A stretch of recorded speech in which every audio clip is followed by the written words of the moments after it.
Federal aviation authorities say Alaskan Airlines Flight 261 was about 20 miles northwest of Los Angeles when it disappeared from radar. As many as 80 passengers and 5 crew members were on board. This was a daily flight from Puerto Vallarta, Mexico, direct to San Francisco. FAA officials tell CNN about 1 hour into the flight, crew members radioed for permission to land at Los Angeles International Airport. They apparently were having unspecified mechanical problems with the aircraft, identified as an MD-83, part of the MD-80 series. On the scene now, Coast Guard ships and helicopters and an assortment of local rescue crew. Jennifer Arthur is also at the scene at Point Mugu at the Naval Air Station there. Jennifer, what's the latest? Well, Jim, from here I can tell you that the officials here at Point Mugu Naval Air Station tell us that a P-30 Ryan surveillance aircraft went up about 4:30 local time in California here, along with a helicopter combat support unit, an HCS-5 and HH-60 Seahawk helicopter. Both of these search and rescue units are equipped with night vision capability, so the search does continue out here. We're getting very little information as to what they're finding. It is very dark out here. We're told that the waters off the shore here, that the crash happened about 20 miles off the coastline here, and that in fact water can be up to 400 feet deep here.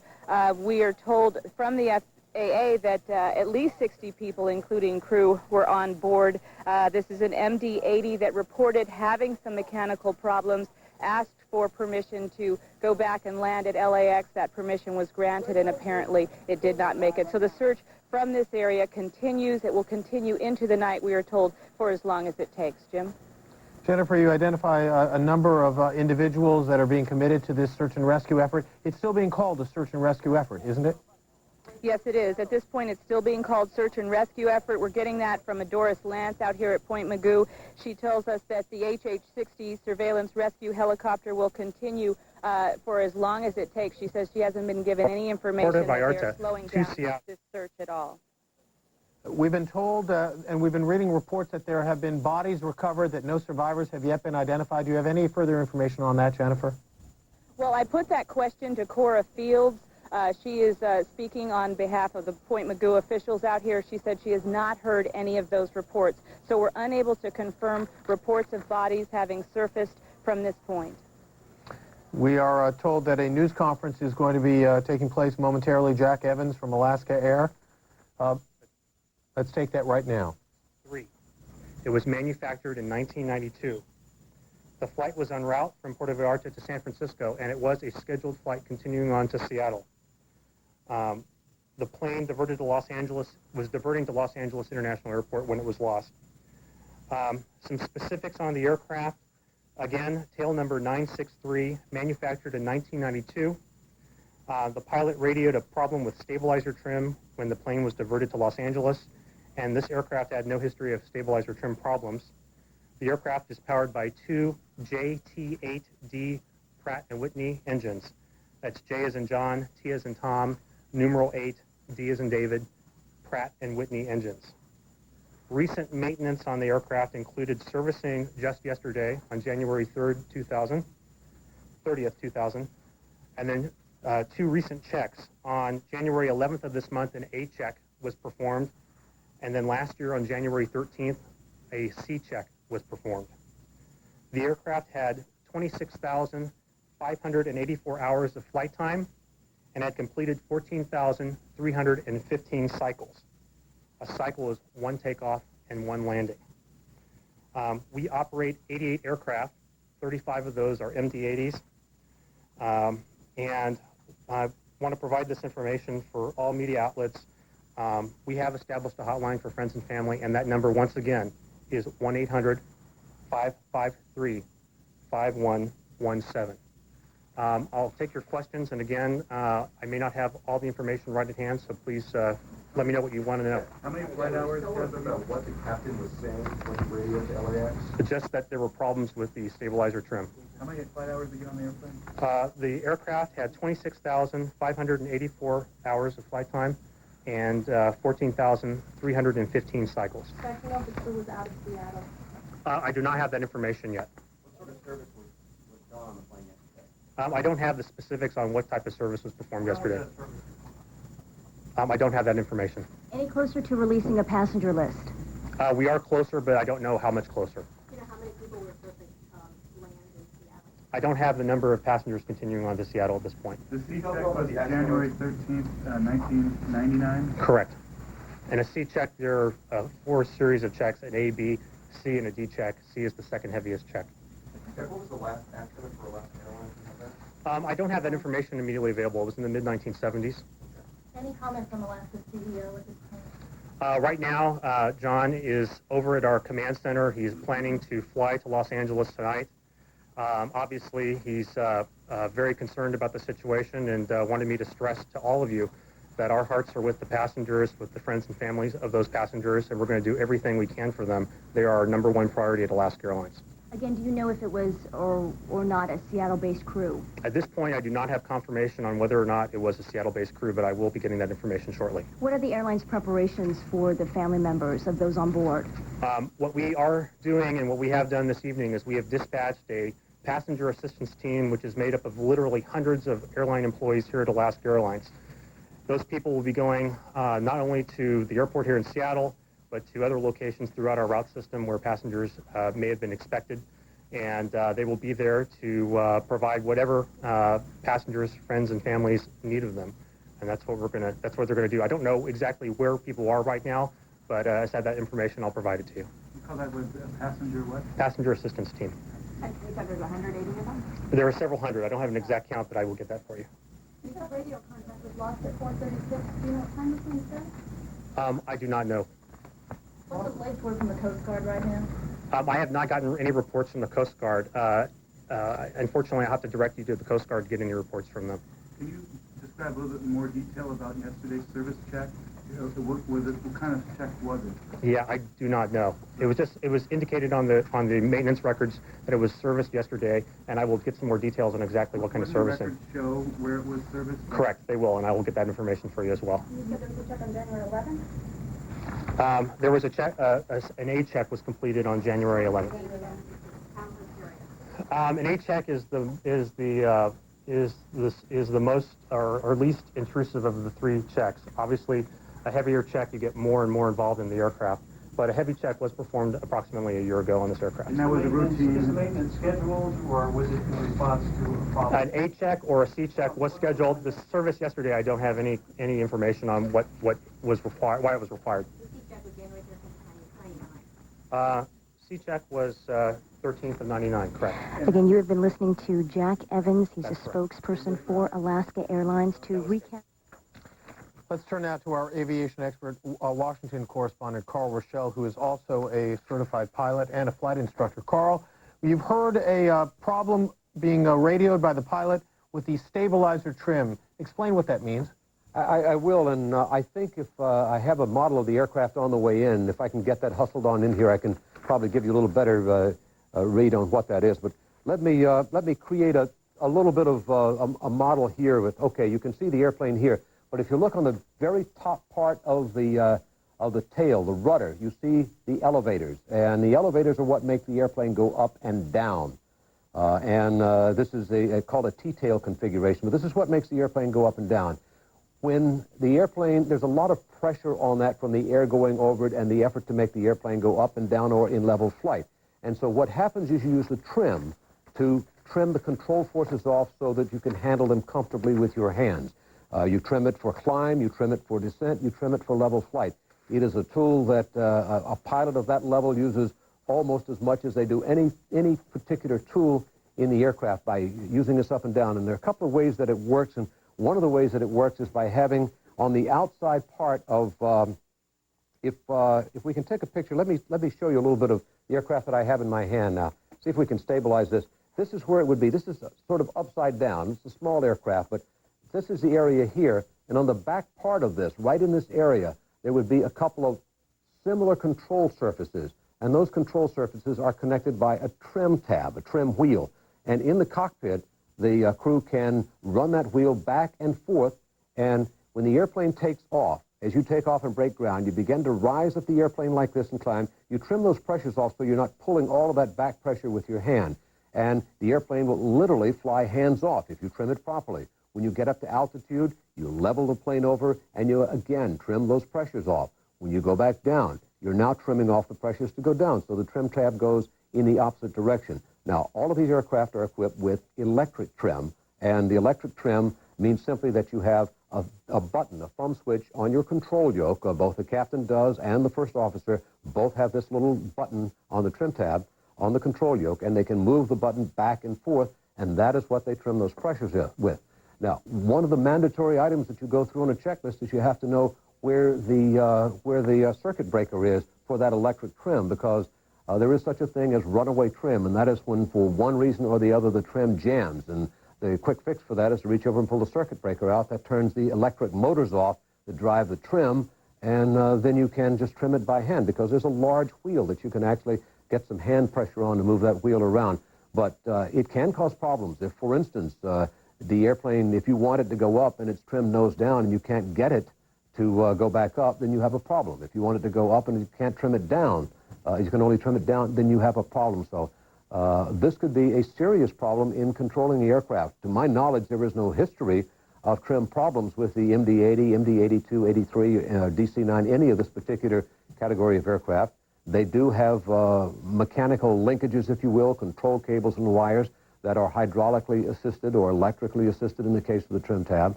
I'm not qualified to fly the DC-9 myself or the MD-80, but I'm very familiar with the systems that operate in it and how it operates, and that could be a problem. We are told that there was difficulty with the control system coming in, that it could be something that broke or jammed or caused the airplane to go out of control. Unclear at this point what effect what they saw had on what happened there. What they're going to be doing, of course, is recovering those black boxes. The flight data recorder will be extremely important in this, as will the cockpit voice recorder, because the flight data recorder will tell the crew, will tell the investigators what was happening with the mechanical systems on the airplane at the time of the crash. The cockpit voice recorder will tell the investigators how the crew was trying to deal with what the problem was. If it is a problem with the elevator trim, what the problem was and how they are trying to correct it. And you can also hear the mechanical noises as they're trying to make things happen around the cockpit of the aircraft. So all of that is what they will be looking for. We do know that a GO team is being assembled in Washington, expected to leave here 2 o'clock or so Eastern time this morning, about 4 hours from now, headed out to the area like that, and they will be in the middle of the investigation. Jim, one of the questions that was asked earlier was about the rescue or recovery operation. In my experience in this particular kind of situation, it would probably continue to be a rescue operation for a couple of days, here again, depending on the water, as long as there is any indication, any chance of finding a survivor of the crash, then it continues to be a rescue operation. When you hear them change from a rescue operation to a recovery, search and recovery operation would be the term, then it means that they have pretty much given up hope that there are any survivors left out there. But it's early to go to a recovery operation. I'm sure they'll stay at a rescue operation for some time to come. Again, water temperature is always a factor because of hypothermia, but they are in the area looking now, and people have been known to survive for 24, 48 hours in this kind of situation, and sometimes it's inexplicable how they do survive, but they do, and that's what they're trying to do now, is try to find if there is anyone in that area, anyone who survived the crash. That's the first priority. Beyond that, the black box is next, and then, of course, recovering wreckage, and it remains to be seen how much of the wreckage they can recover. You recall in Egypt Air 990, it went down very deep in very rough waters, the North Atlantic in the wintertime. Ostensibly, the waters off of the coast of California may be a little bit better now. Not quite as stormy, but the depth will have a big weight in what happens and how they can recover it. So all of these are factors that will play out as things move forward, Jim.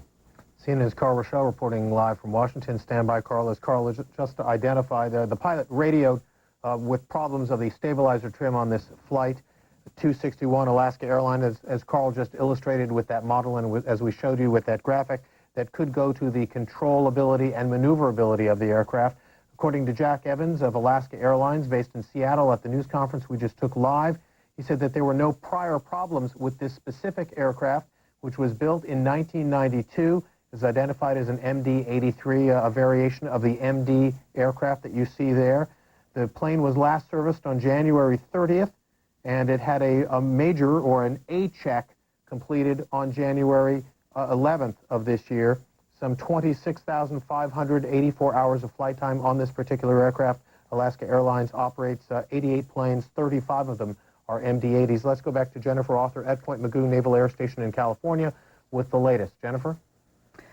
We are standing here, Jim, and I am wanting to introduce the audience now to Cora Fields. She is a public affairs officer here at Point Mugu Naval Air Station. Tell us specifically, what is the Navy involvement in this search and rescue effort? At approximately 4:30 this afternoon, our air traffic control facility was notified that there was a possible plane down approximately 11 miles off the coast.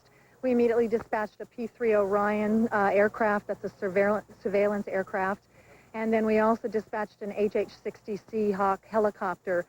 They are from our Helicopter Combat Support Squadron 5, and they are equipped with night vision capabilities. Right now, we're primarily just assisting in a search and rescue operation off the coast. We do operate a 36,000 square mile sea test range, and so we constantly monitor the air traffic that's in our local area. There were no tests and no aircraft from Point Mugu in the area at that time, and so we dispatched some units, and we're just assisting any way that we can at this time. Earlier, we heard you talking about whether or not your radar was able to pick up this aircraft and whether or not anything showed up from here. Right. We understand that they were under control by the Los Angeles Center, but we do have an air traffic control facility that monitors aircraft from 8,000 feet to the surface, and so we would have been able to pick up the aircraft on our radars.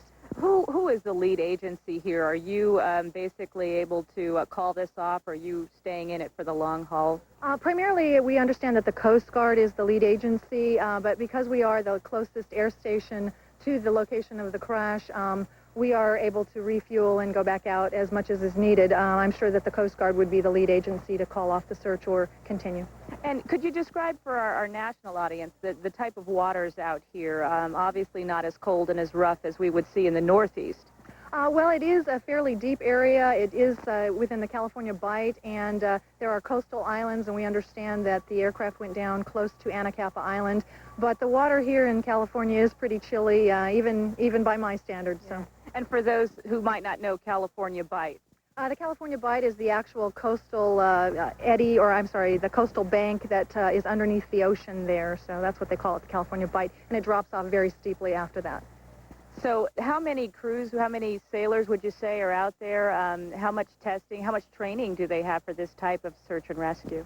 We send our crews out very often. The HCS-5, they are continually they continually test and remain capable and ready to do search and rescue type of operations. There are approximately 8,000 employees here at Point Mugu, of which about 2,500 are military. P3 crew is approximately 11 crew members, if it's at full complement, and I believe it's about 7 for the HCS-5 unit. All right, Cora Fields from Point Mugu, thank you very much. And as you can tell, when our lights out here died, it is extremely, extremely dark for the search and rescue crews that are out there. Jim? CNN's Jennifer Arthur at Point Mugu. Let's bring in now Charles Feldman, a correspondent here in Los Angeles who's also a licensed pilot, and Susan Coughlin, a CNN aviation analyst, joining us by telephone. Let us also bring you up to date. According to Alaska Airlines, 80 passengers were on board, 5 crew, including 2 pilots, 3 attendants. Charles, first to you, based upon everything that we've heard so far, and we have to stress that this is just preliminary information, but based upon what we've heard so far, are there things that can be ruled out? Well, of course, it's always, as you pointed out, premature to rule anything in or out at this stage, but there are some things that one can deduce fairly quickly. For example, it is vitally important for this investigation that the pilot of this aircraft was in contact with air traffic control. So if there was a catastrophic explosion, for example, or a terrorist act, or a hijacking, that sort of thing, you could rule that out almost automatically because the pilot gave no indication of any of those problems in the communications between the aircraft and air traffic control. And in fact, quite to the contrary, what little we know is that the pilot had some concerns with the mechanical problem, as Carl Rochelle pointed out earlier, apparently the stabilizer trim on the aircraft. Now, whether or not that's the item that caused the crash is still to be determined, but you can rule out very quickly some of those other potential problems just because there was communication between the cockpit and air traffic control. Now, how detailed that conversation was, we don't know yet, and a lot is going to depend, of course, on an analysis of that discussion between the pilot and air traffic control, as well as the recovery of those black boxes that we always hear about, the voice recorder recording the conversations inside the cockpit, as well as the other recorder that records the various telemetry given out by the aircraft. Whether this is a more sophisticated black box or a less sophisticated one, we don't know yet, but depending on what it records and if it's found intact and functioning, it will go a long way to tell what it was exactly that caused this crash. Susan Coughlin, what are your thoughts as you hear what Charles was talking about? Do you agree that there are certain things that you can rule out based upon what we've been hearing, or does it raise more questions than answers? Well, no, obviously it's early and it's preliminary, but there was obviously enough time for the crew to communicate to air traffic control that they were having some difficulties controlling the airplane, that they had a mechanical problem. They were requesting permission to divert to LAX. And obviously, had there been a catastrophic destruction of the airplane, there wouldn't have been that time to respond and to communicate with air traffic control. But having said that, beyond what the preliminary conversation with air traffic was, it's very difficult to speculate and very difficult to know whether there were additional things in addition to what they said that might have complicated their ability to control the airplane. And as everybody's been pointing out, one of the things that will help them unravel that is the recovery of the flight data recorder and the cockpit voice recorder. The flight data recorder presumably or hopefully was one that was recording a number of parameters and will give them a fairly full picture of what the mechanical status of the systems aboard the airplane was at the time that the crew radioed that they were having difficulty. As we continue to look at photos, video, courtesy of KCAL, CNN affiliate here in Los Angeles. Susan, we heard some facts and figures from Jack Evans, Alaska Airlines in Seattle at the news conference, that the airplane was manufactured in 1992. It was last serviced on January 30th of 2000. The last A-check was completed on January 11th, and he identified as 26,584 hours of flight time. What does this tell you? Is this significant? No, it's not. It would not be considered an aging aircraft. It had a heavy check, a D check, where they go over the entire airplane as recently as a year ago. It had an A check, which is it's the least complex check. Just a week or two ago, it was apparently had some service yesterday, and it's not clear what that service was. It might have been very routine. It didn't. It was not considered from the number of flight hours on it or the number of cycles on it. It was not considered an old airplane. Obviously, one of the things that the maintenance group from the NTSB will be looking for is the extent to which the airplane was maintained by FAA standards. But the Alaska Airlines has a good record in that area, and yet the NTSB will have to go back and verify by actual maintenance records on this airplane what was done yesterday, what was done on January 11th, and how thorough and those inspections were, and see if any details pop out to them that might be significant when they correlate it with the flight data recorder and also the conversations with the tower or the LA Center and on the cockpit voice recorder. Charles Feldman, we mentioned earlier, you're a licensed pilot. You routinely fly in and around the area of Los Angeles International Airport, Santa Monica Airport, which is just north, and presumably this area as well, which is some 20 miles or so northwest of LA Airport. Describe the area with respect to the controlled airspace. Well, it's highly controlled. The aircraft, when it encountered, or at least when we first learned that it encountered a problem, was at 17,000 feet, which is a fairly high altitude. It would be in airspace that was under what they call positive air traffic control. That means that the airspace is very regulated. The pilots flying there tend to be at 17,000 feet anyway, instrument rated, although they don't have to be until 18,000 feet. It is a very strict conditions for flying around there, especially since they're in an area that's very crowded airspace. You're over Los Angeles International Airport, the Santa Barbara Airport. There is a naval air station, Point Mugu. which regularly has very fast military jet traffic going in and out of that field. So it's a very controlled airspace. And as I mentioned earlier, I think on Larry King, one of the things that I find of interest, Jim, is that there were some other airports that the aircraft could have landed at other than LAX that was actually closer, and that might be an indication of whether or not the pilot lost control to the degree that he couldn't elect to go somewhere closer. The plane crashed about 27 miles northwest of LAX, and that would put it in an area that's actually close to both that naval air station that I mentioned, which has a very long runway that could certainly accommodate an MD-83 in an emergency situation.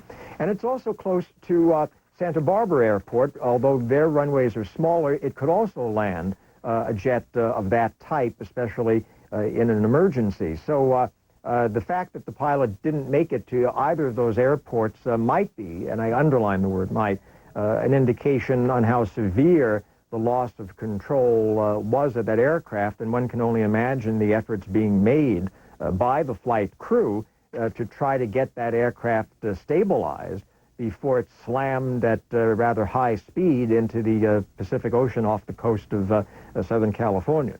Susan Coughlin, we have about a minute left before we have to take a break. The airline identified a passenger assistance team of several hundred people going to locations where passengers were expected to disembark, and this plane was bound from Puerto Vallarta to San Francisco and then continuing to Seattle. Talk briefly about the responsibility of the airlines with respect to what should be done and what is being done in these situations. Susan Coughlin.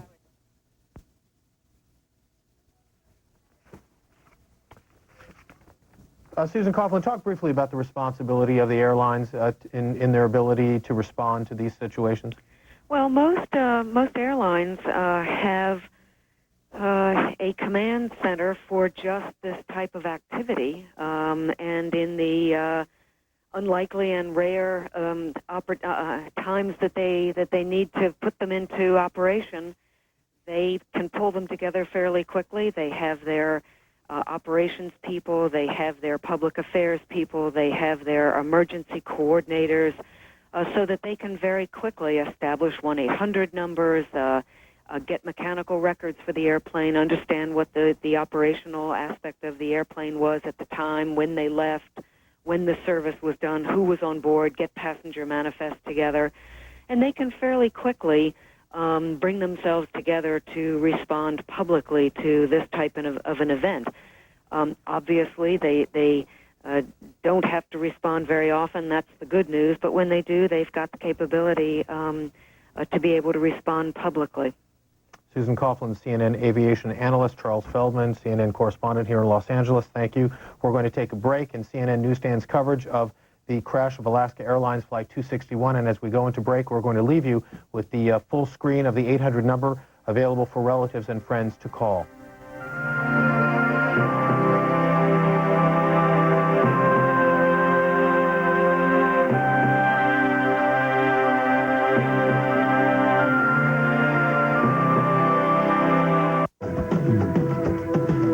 We mend broken hearts. We make people smile. We take care of best friends. We're the people of Pfizer. We develop medicines that make the world a better place. We spend over $2.5 billion a year on research. That's why we believe we'll introduce more new medicines for more diseases than anyone else. We're not just looking for cures, we're going to find them. Pfizer, life is our life's work.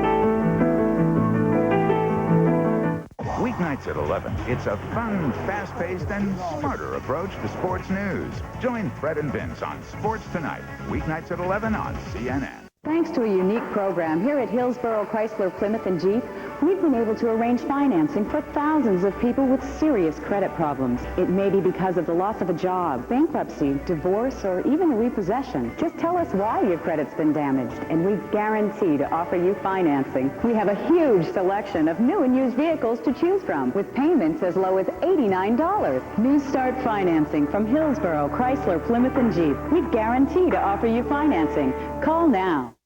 Let CNBC energize your investments. Enter CNBC's Dividend Sweepstakes and be eligible to win the national grand prize of $10,000, the local first prize of $1,000, or a set of Wall Street Journal financial guidebooks.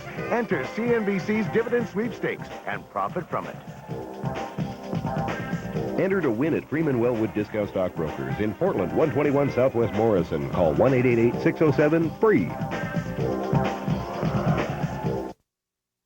Early Edition with Carol Lynn and Leon Harris. Weekdays on CNN.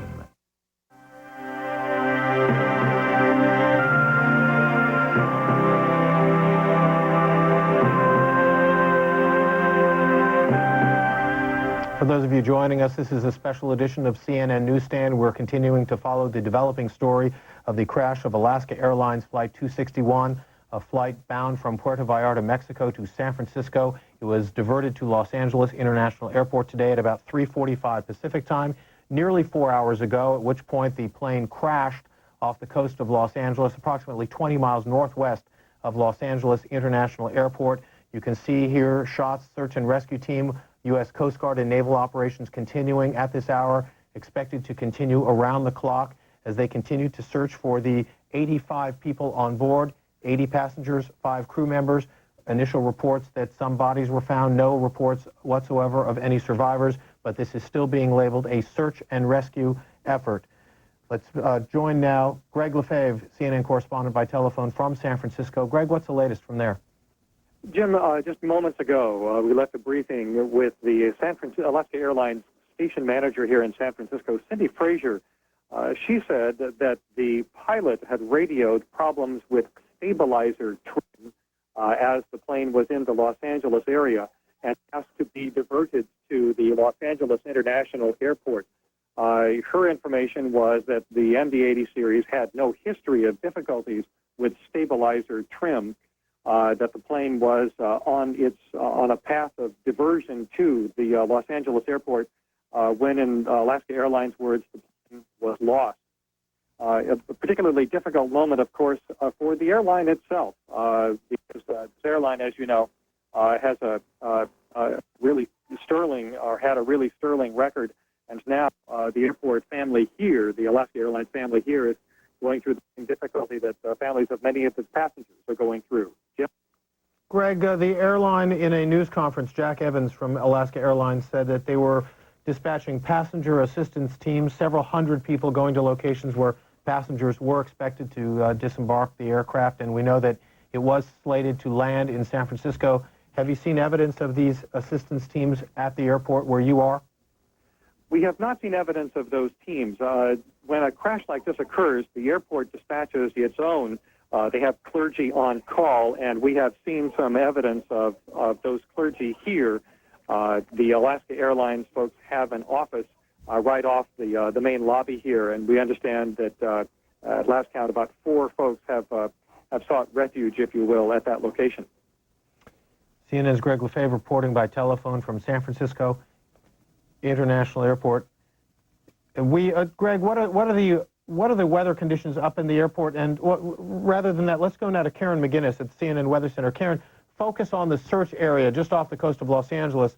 You were reporting earlier 15 to 20 knot winds and 54-degree water temperature. Clearly, those are relevant to the people in and around the search area. What's the latest?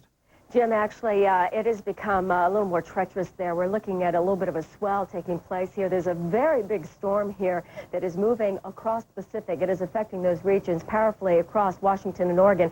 I mention this because that's such a deep area of low pressure, and our frontal system swings out here, that we're seeing a little bit of a push of water here. So there's a heavy surf advisory in some of these coastal regions here in Southern California. Generally, we're looking at about 17 to 20-foot swells that will occur until about noontime tomorrow, and then we're looking at them to perhaps subside just a little bit. But the water temperature here is running about that 54 to 55 degrees Fahrenheit, so quite cold. The actual outside air temperature through this region was also being reported about 56, 57 degrees at that particular time. Now, we're not going to see any great dips in the temperature here, the water temperature, but it does look like for the Coast Guard and for the search efforts, it looks like it is going to be a wee bit on the stormy side as far as those wave heights are concerned. It's going to be a little rolly and rocky, and that's going to blow the debris around quite a bit through this region as well.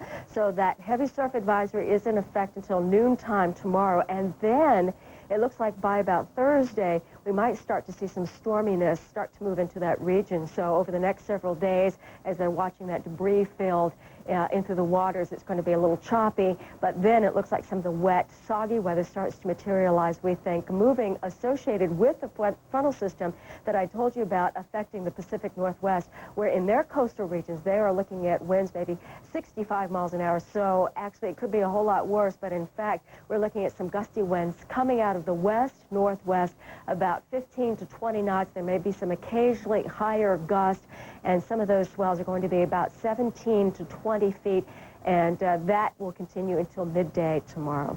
That's our weather picture. Jim.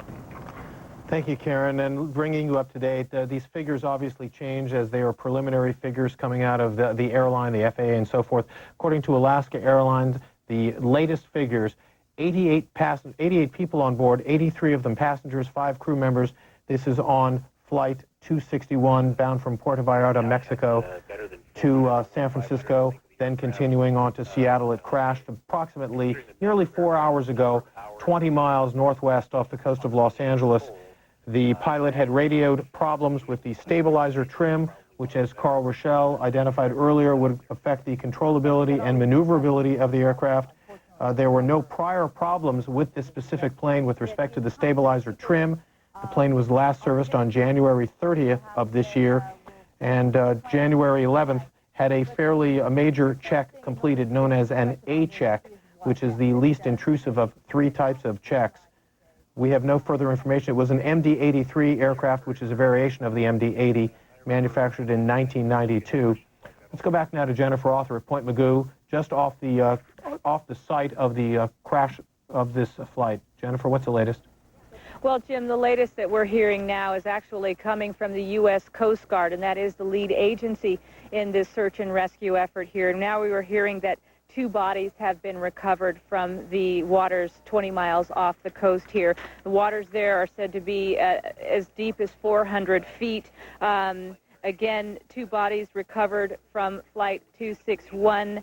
We know that a helicopter combat support unit is on the scene. That there are several. One is the HCS-5. The other is the HH-60 Seahawk helicopter. Both of those search and rescue units do have night vision capabilities, so that search continues. We are told that they were not going to stop searching until they get the word, and they're prepared to go for as long as it takes. But part of the sad part of any crash like this is you hope for word of survivors, and right now we're hearing word of 2 bodies having been recovered from the waters off the California coastline. Jim? Jennifer, we heard the weather report and the forecast by Karen McGinnis. Any indication that the weather is a factor beyond the darkness, obviously? Is it a factor in this search and rescue operation?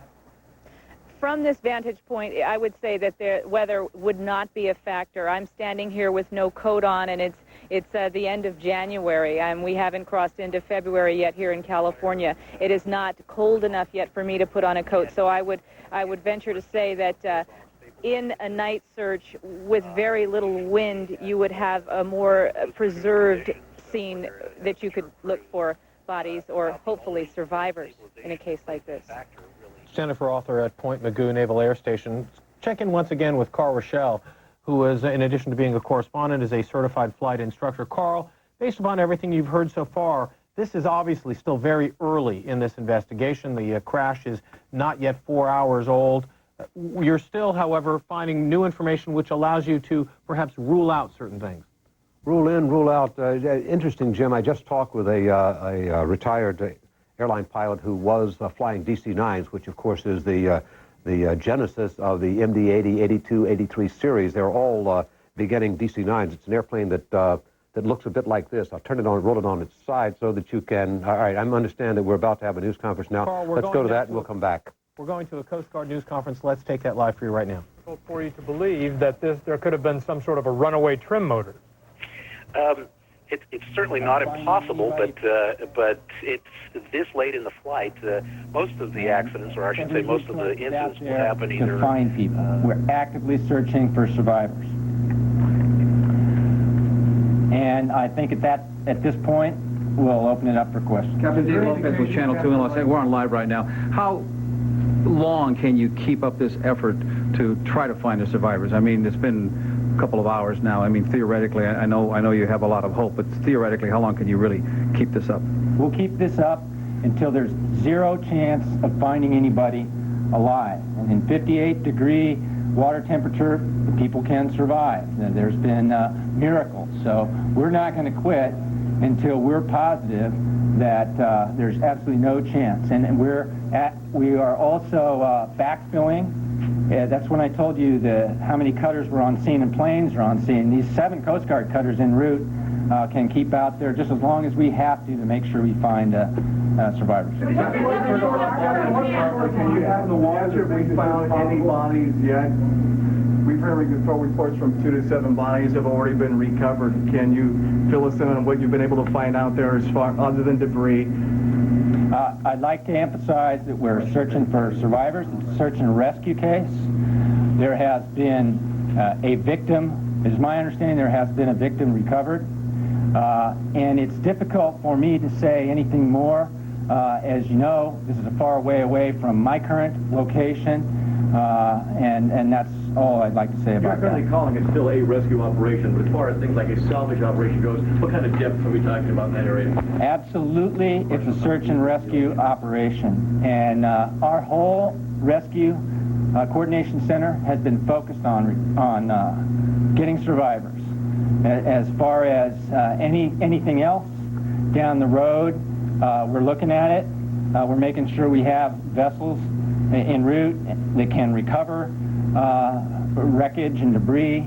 But right now we're still focusing on survivors. Captain, do you have any idea how deep? Zero search. What is your definition of zero chance? The definition of zero chance is until we conclude, as the search and rescue lead for this operation, that nobody could possibly survive, and that's based on the water temperature, and we're going to go way beyond that until there's no chance. Captain, how many men are out there actually? The crash was reported to the Coast Guard this afternoon by a park ranger on Anacapa Island, and that was the first word we got that there was trouble. Did he actually see the crash, Captain? Do you know if he actually saw the plane go down? I don't know. We haven't been able to talk to him directly, so I don't know exactly if he saw the plane go down or not. We haven't been able to reestablish communications with the ranger. With all the equipment and men you have out there, have you been able to see any large wreckage of the plane? Is that possible yet, or is the water too deep? There was debris on the surface. It is being recovered. It is, but I don't have a list depicting all the sizes of the wreckage. I would imagine that you survived on the temperature of the water. We heard there was a cargo ship going by. Again, Captain George Wright is being asked now if there are any other witnesses, and if anybody could help out if they saw anything unusual. That's part of the question right now. I think that's something good for later on down the road.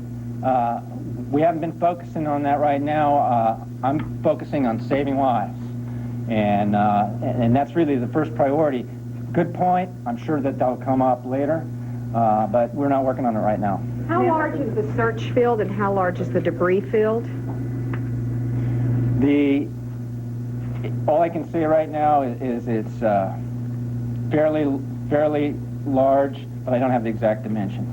Yes, sir. This question is based, you said that you're going to look at a zero chance, but what are some of the things that somebody might be able to point to as a positive? If you're going to be a survivor, what are the positive? The question is being asked, what positive signs must be seen out there if anyone is going to survive through this? There's always hope that there would be a survivor out there, and since the get-go, when this search started, that's all we're looking. That's our #1 priority, is looking for survivors. I'm hopeful. I'm always hopeful. We have seen Miracles happen in the past with recovering people that seemingly can't survive for long periods of time, and I'm not trying to get anybody's hopes up, but we're always going to look as long as we possibly can until there's zero chance of knowing someone's survived. Ma'am, in the red police, what does your search involve? Being asked what the search involves. What are you doing? Right now, there's aircraft that are doing search patterns over the area that, well, you can see in the chart behind me, the area up in the pink area.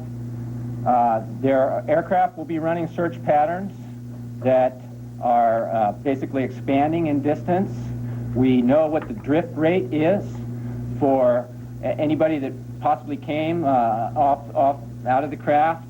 So we'll calculate where that debris field and where survivors would drift, and that's where we'll move our search pattern in that way. And boats are doing the same thing. Captain, how many people are out there, Captain? Pitch dark out there. Are you confident the equipment you have can take The captain's being bombarded with a number of questions. Just out there. It is pitch dark as we're looking at some of the pictures. He's being asked now just to how difficult is it with the darkness setting in and how many lights can actually illuminate out there.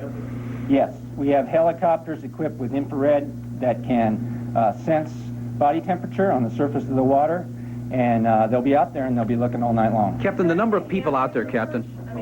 The swell, the ocean and anything, what's hampering the search, if anything, the weather? Question now about how difficult is the water out there. Visibility, it is not beyond the capability of any of our vessels to be out there, and I've got no reports of anything that would hamper it. Of course, marine layer could hamper air traffic, but it's not happening right now. Captain, there was a report that 7 bodies were found. Captain, there was a report that 7 bodies were found. Is that correct? I mean, you mentioned 1 body totally, but can you clarify, were there 7 bodies actually found?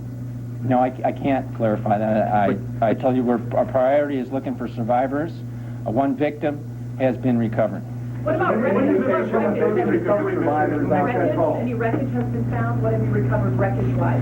Question about wreckage not being up at Port Hueneme, our intentions are to bring any wreckage and debris to the facility in Port Hueneme. That's a seaport where we can get ships in, 2 or 3 cutters that can bring any wreckage that we find into the port and bring it onto the dock. I don't know what that is right now. Captain, you have divers already in there? There was word that some divers were already into the water looking. Is that correct? I do not know if we have divers in right now. You haven't ordered them by any chance? I mean, if there are divers out there, they weren't by your orders. Is that correct? I'm not aware of that. We can get that information and get that back to you. Okay, I'm sorry, that's it for Captain Wright. That is going to be the end of the news conference now. Captain George Wright is going to go back to the main nerve center, if you will, and he is going to be leaving the podium right now. Again, you heard...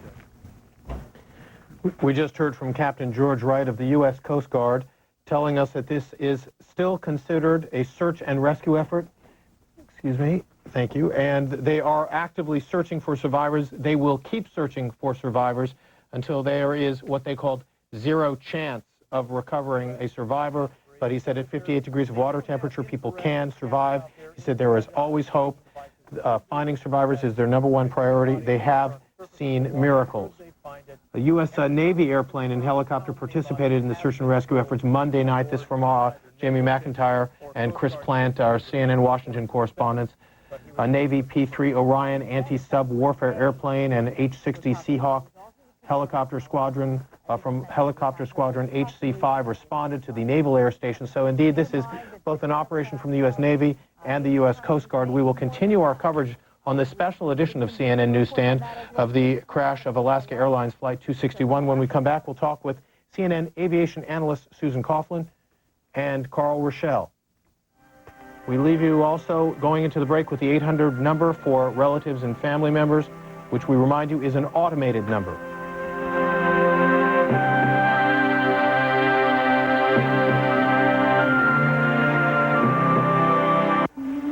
There are over 800,000 job openings for internet specialists right now. 3 million more in the next 5 years.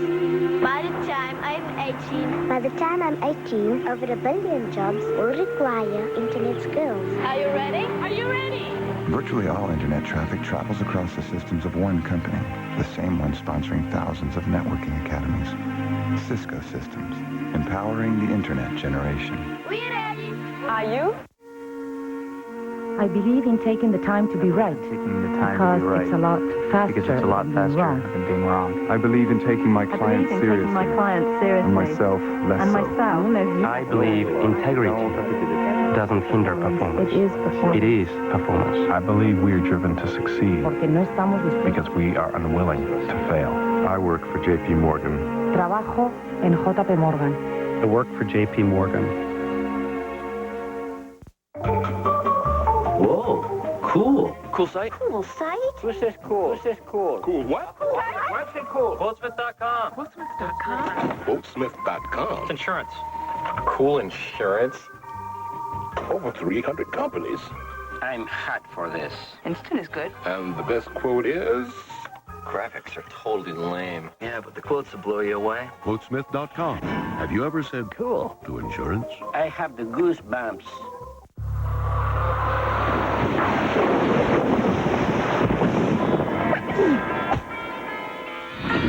Got any books I might like?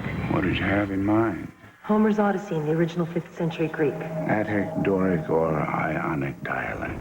How's that possible? I have every edition of every book ever published in every language. Could your business use the bandwidth to change everything? Ride the light. Quest.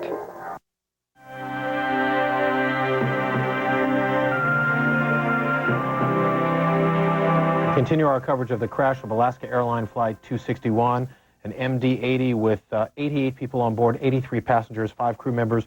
We rejoin Carl Rochelle, CNN Washington correspondent, who is also a certified flight instructor, and on the phone, Susan Coughlin, CNN aviation analyst. Carl, first to you. We heard reports that the pilot radioed some problem with the stabilizer trim. Very briefly, talk about the controllability, the maneuverability, and how they relate to the stabilizer trim. Okay, Jim. First off, just for people who don't know, let's show you what the stabilizers are. This is the horizontal stabilizer. This is the vertical stabilizer. It's associated with the rudder. The rudder is behind it. The horizontal stabilizer goes up and down. It controls the up and down movement of the airplane. And there is a trim on that, a trim tab, which is a little section added to the very back part of this. I'll roll it so you can see, added to back into this area. And it's controlled by electric motors and cables. And you can roll that up and down. And what it does, it trims the control pressures off so that you can fly the plane stabilized in a climb, in level flight, or in descent. Now, it is normally operated by an electric switch on the control yoke of the pilot. The pilot pushes the switch forward or backwards to cause the airplane to go up or down. Now, if he has a problem with that, that would be a problem with the stabilizer trim. What you do for that is you go to manual trim. These are all set up so that you can, first thing you do is pull the circuit breaker out of it and operate it by hand if you had to. I just finished talking with a DC-9 pilot, retired airlines pilot, who said he couldn't imagine a situation where a problem with the trim would cause the airplane to go down.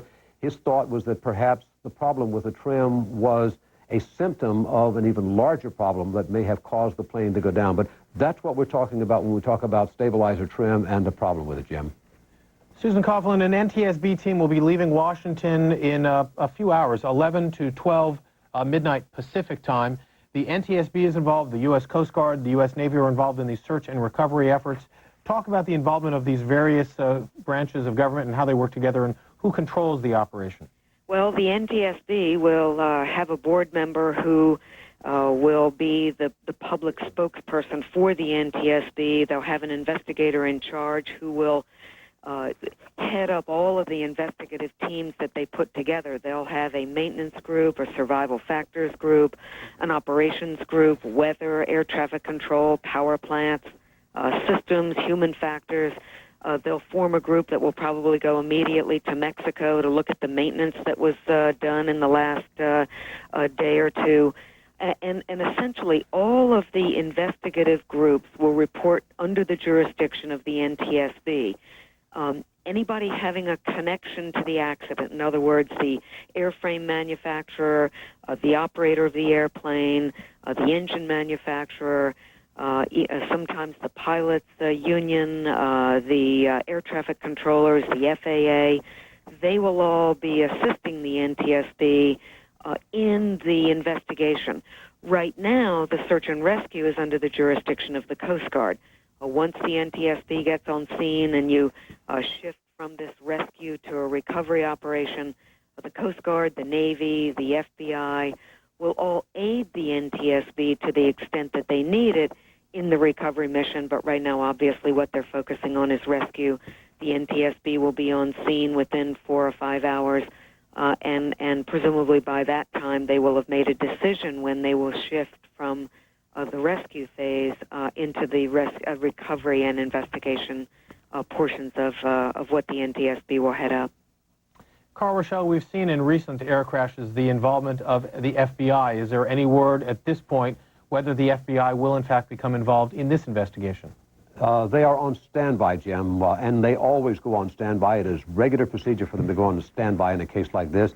If the NTSB sees any indication of criminal activity of any sort, they'll call the FBI in to investigate this. But this is standard procedure. The FBI goes on standby for every crash, and unless there is criminal activity, they would not have a role. Although if there is anything that they believe that the FBI can help them with in their criminal labs, National Transportation Safety Board won't hesitate to use that. And I might tell Susan, Jim, that member John Hammerschmidt is going to be the board member who will be looking into this investigation. We were told that by Jim Hall, the chairman of the board, just a little while ago. Jim? Susan Coughlin, Carl Rochelle, thank you very much for your insights tonight.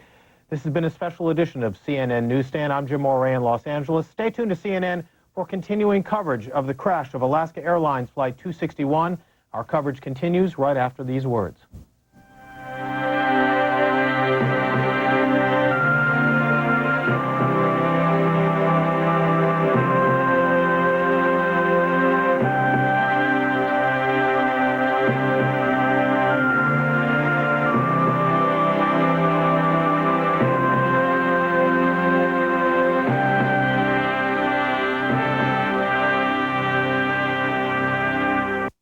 Keeping pace with the pulse of the street. In the Money, the smart place to turn before you invest. Weekdays 11 Eastern on CNN.